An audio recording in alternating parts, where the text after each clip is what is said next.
بسم اللہ الرحمن الرحیم۔ السلام علیکم اسلامک بک کے پیارے ویورز، کیسے ہیں آپ سب؟ امید کرتی ہوں کہ سب ٹھیک ٹھاک ہوں گے اور اللہ پاک کے کرم سے سب خوش ہوں گے۔ پیارے دوستو، اللہ تبارک تعالیٰ اپنے پیارے اور نیک بندوں کو مشکلات اور مصائب کے ذریعے سے آزماتے آئے ہیں۔ اسی طرح حضرت موسیٰ علیہ السلام بھی بہت سی مشکلات اور مصائب کا سامنا کیا۔ آج ہم بتائیں گے کہ کیسے ایک بدبخت شخص نے حضرت موسیٰ علیہ السلام کے کردار پر انگلی اٹھانے کی کوشش کی اور اللہ پاک نے کیسے اس پر عذاب نازل کیا۔ قارون حضرت موسیٰ علیہ السلام کے چچا یزہر کا بیٹا تھا۔ وہ بہت ہی شکیل اور خوبصورت آدمی تھا، اسی لیے لوگ اس کے حسن و جمال سے متاثر ہو کر اس کو منور بھی کہا کرتے تھے۔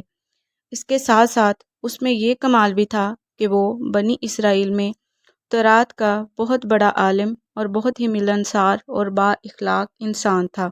لوگ اس کا بہت ہی ادب و احترام کیا کرتے تھے، لیکن بے شمار دولت اس کے ہاتھ آتے ہی اس کے حالات میں ایک دم تغیر پیدا ہو گیا اور وہ سامری کی طرح منافق ہو کر حضرت موسیٰ علیہ السلام کا بہت بڑا دشمن ہو گیا اور اعلیٰ درجے کا متکبر اور مغرور ہو گیا۔ جب زکوٰۃ کا حکم نازل ہوا تو اس نے حضرت موسیٰ علیہ السلام کے روبرو یہ عہد کیا کہ وہ اپنے مالوں میں سے 1000واں حصہ زکوٰۃ کے لیے نکالے گا، مگر جب اس نے مال کا حساب لگایا تو ایک بہت بڑی رقم زکوٰۃ کی نکلی۔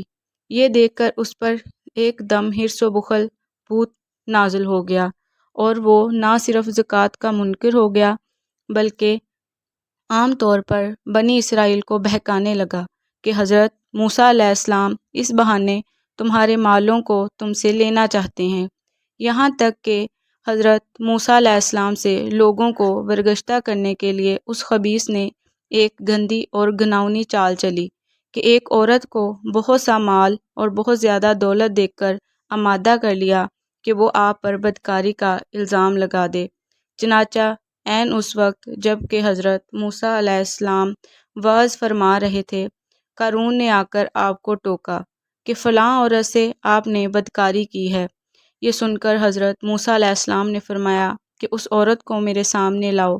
چنانچہ وہ عورت بلائی گئی تو حضرت موسیٰ علیہ السلام نے فرمایا کہ اے عورت، اس اللہ کی قسم جس نے بنی اسرائیل کے لیے پہاڑ کو پھاڑ دیا اور عافیت و سلامتی کے ساتھ دریا کو پار کرا کر فرعون سے نجات دی، سچ سچ کہہ دے کہ واقعہ کیا ہے۔ حضرت موسیٰ علیہ السلام کے جلال سے عورت سہم کر کانپنے لگی اور اس نے مجمع عام میں صاف صاف کہہ دیا کہ اے اللہ کے نبی، مجھ کو قارون نے کثیر دولت دے کر آپ پر بہتان لگانے کے لیے آمادہ کیا ہے۔ اس وقت حضرت موسیٰ علیہ السلام آپ دیدہ ہو کر سجدہ شکر میں گر پڑے اور بحالت سجدہ آپ نے یہ دعا مانگی کہ یا اللہ، قارون پر اپنا قہر و غضب نازل فرما دے۔ پھر آپ نے مجمع سے فرمایا کہ جو قارون کا ساتھی ہو تو وہ قارون کے ساتھ ٹھہرا رہے اور جو میرا ساتھی ہے تو وہ میرے ساتھ جدا ہو جائے۔ اس سے سارے ساتھی اس کے جدا ہو گئے سوائے 2 خبیثوں کے۔ چنانچہ تمام بنی اسرائیل کے لوگ وہاں یہ سب تماشا دیکھ رہے تھے۔ پھر حضرت موسیٰ علیہ السلام نے زمین کو حکم دیا کہ اس خبیث کو اپنے اندر دھنس لے، تو قارون ایک دم گھٹنوں تک زمین میں دھنس گیا۔ پھر آپ نے دوبارہ زمین سے یہی فرمایا تو وہ کمر تک زمین میں دھنس گیا۔ یہ دیکھ کر قارون رونے اور بلبلانے لگا اور رشتہ داریوں کے واسطے دینے لگا، لیکن آپ نے کسی بھی طرح کا التفات نہ فرمایا، یہاں تک کہ وہ بالکل زمین کے اندر دھنس گیا۔